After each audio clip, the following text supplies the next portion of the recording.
د حقیقت بې متنه کتاب. هر زړه په دغه متن پسې ستړی دی. هر زړه له دغه متنه اوبه څښلی شي، غوړېږي او پخېږي. ټول ورپسې ستړي دي، خو چېرته؟ په ذهني متنونو پسې. دا زرپوشه مقبرې او دیوانونه او کتابونه او دفترونه حقیقت نه لري، ځکه دا ټول ذهني دي او حقیقت ذهني نه ده. ذهن ماده ده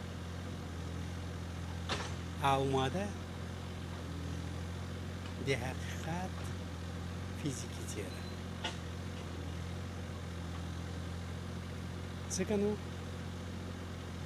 ستړي یو، خوابد یو، غواړو حقیقت ووینو، حقیقت وڅښو.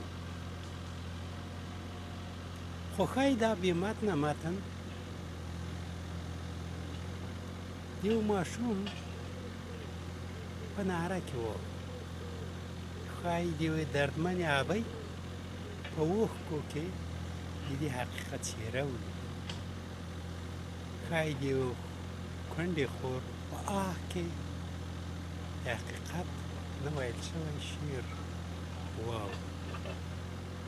او د دې لپاره د زړه حواس پکار دي، هغه حواس چې لا ویده دي، ځکه مینې ته ما خدای نه ده کړی، ځکه نه مې مینه زړورتوب غواړي او دا زړورتوب زما او ستا برخه